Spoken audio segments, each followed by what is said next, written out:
गुरुस्वामी कमनीय कांति नायक अनुपम शांति नायक मशून्य हृदय पूर्ण पुरुष मुनिजन मानस हंस भक्तजन नंदकारी हृदय कुंज बिहारी मन गगन शशि हृदय कंदरवासी मो मनर मन मो प्राणर प्राण मो हृदय हृदय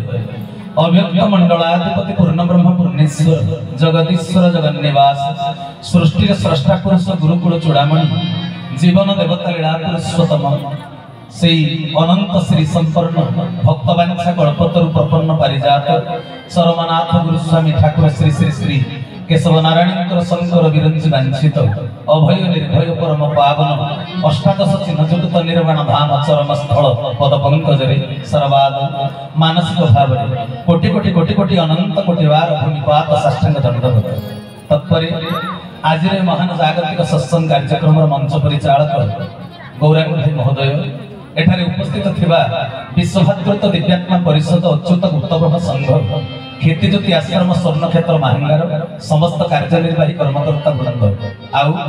कीर्तिज्योति आश्रम ये सुंदरगढ़ जिला संगठन राउरकेला अंतर्गत समस्त शाखा संगठन रो समस्त गुरुभ्राता गुरु भगिनी मोर अव्यक्त मंडलाधिपति चरमनाथंकर व्यक्त लीला विवास समस्त गुरुभ्राता गुरु भगिनी सहयोगी सहकर्मी सनातन सारथी वृंद यज्ञ कार्य विनियोजित पूजक मंडली वाद्ययंत्र सहयोग करथिबा भाई मान खंदाशाल अन्न प्रस्तुति रे समस्त भातृ वृंद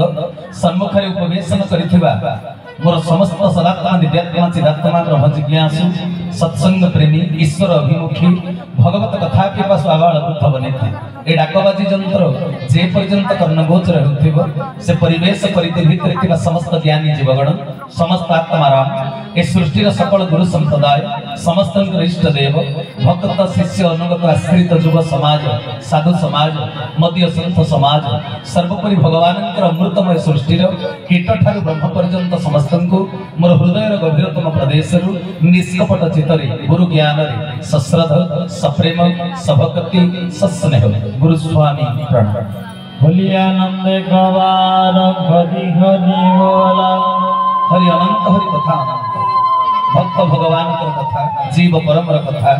आत्मा परमात्मा कथा गुरु शिष्य परंपरार कथा सृष्टि और स्रष्टा पुरुष संबंध कथा यही कथा यही गाथा यही अमृत वचन हूँ प्रभु वचन प्रवचन पूर्ववर्ती प्रवचक प्रमोद पुष्टि भाई को गुरुस्वामी प्रणाम ज्ञापन करुच्ची खाली एति जनईदेवी जे से आपण किसी भगवत कथावस्तु श्रवण कले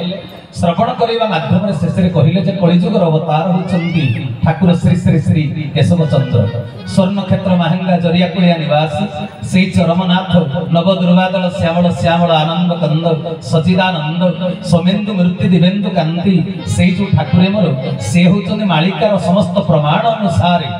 से होचंदी कलिजुगर अवतार स्रष्टा पुरुष परमात्मा ये समस्त कथा प्रमोद पुष्टि महोदय आपण मान श्रवण करेले तबे मु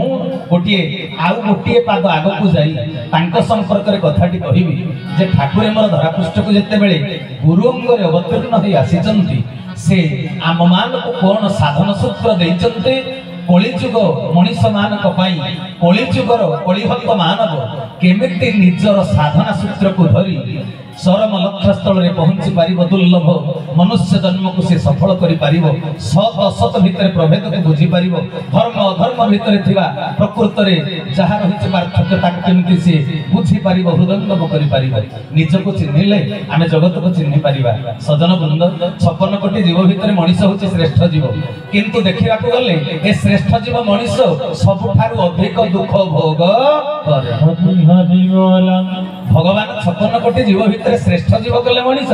ए मनीष सबठारु अधिक दुख भोग करे देह दुख भोग करे पुणी मानसिक दुख मध्य भोग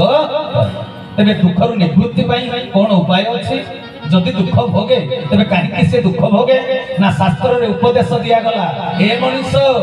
तू धरापृष्ठ को आसीचु अन्यर कल्याण करिबा पाई मो ठाकुर कहले तू जेमिति आनंद ही आसीचु अन्य को सेमिति आनंद दबु तबे मनीष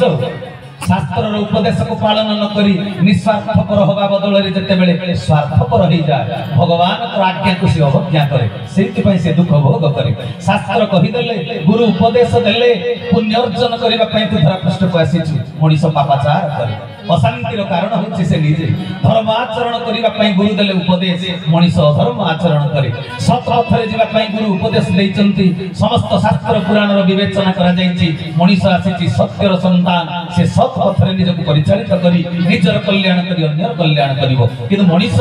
से शास्त्र उपदेश को गुरु उपदेश को अवज्ञा करी निजको जहा भल लागे सेया करे माने सत पथ को छाड़ी असत पथरे गति करे तेबे सजन वृंद तेबे सत्यर निष्ठाता भीतर रही पारे ना गोविंद भाई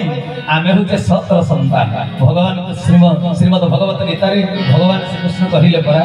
ममेवांसो जीवलोके जीवभूत सनातन मनः षष्ठानि इंद्राणि प्रकृति स्थानि कर्षति कले जीव जगत होछि मोर गोटिए गोटिए अंश ए धरा पृष्ठ रे प्रकृति ऐश्वर्य विभव ज्ञान विज्ञान जहा देखुछ से होछि सेई विभुंकर विभूति बुझी पारछ ना आज एठारे संगठित होछि अनुष्ठान होछि विभू विभूति शांति महायज्ञ परमात्मा अन्य नाम होछि विभू तेरे धरा पृष्ठ रे जहा देखुछ से समस्त होछि सेई विभुंकर क्षरित विभूति तेबे साधु मंडली आमे विभूति के सिना उपयोग करी जानिले हो हमको कोटिपति कर देइछली भगवान प्रारब्ध कर्म रे थिला आमे अनेक टंका पैसा रोजगार करिछली तेबे टंका को बहुतरे खर्च करिबा मद पीबा हमको जो अर्थ मिलछि से ईश्वरकर विभुंकर विभूति तेबे से विभूति को होती करे खर्च करिबा हमको भगवान देइछली सुंदर रूप गोरातक सुंदर रूप तेबे सुंदर रूप को संबल करी आमे अन्य मान को आम प्रति जे आसक्ति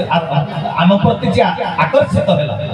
रूप पाई आमे सुंदर रूप अछि हमर तेबे आम प्रति जदि कि आकर्षित होला से परम पिता भगवान को आड़ को आमे ताको मोहि दबा ना मोर सुंदर रूप मिलिछि बोली ता सहित मो व्यभिचार करिवि आज्ञा सुंदर रूप जहा को जहा देइचंती ईश्वर समस्तक भीतर सृजनी शक्ति पूर्ण करि देइचंती किए गीत गाइबो किए बाजा बजाइबो किए प्रवचन देबो किए फूल सजाइबो किए रोसई रे पारंगम से अन्न प्रस्तुत करिवो किए झोटी चिता देबो सजन वृंद तांकरी कार्य पई ईश्वर समस्तक सब कला पूर्ण करि देइचंती तेबे सब जाक जदि से विभुंकर विभूति तांको विभूति कि आमे तांको काम रे लगेइले जाई ताहा हेला सदुपयोग हरि हरि बोला तेबे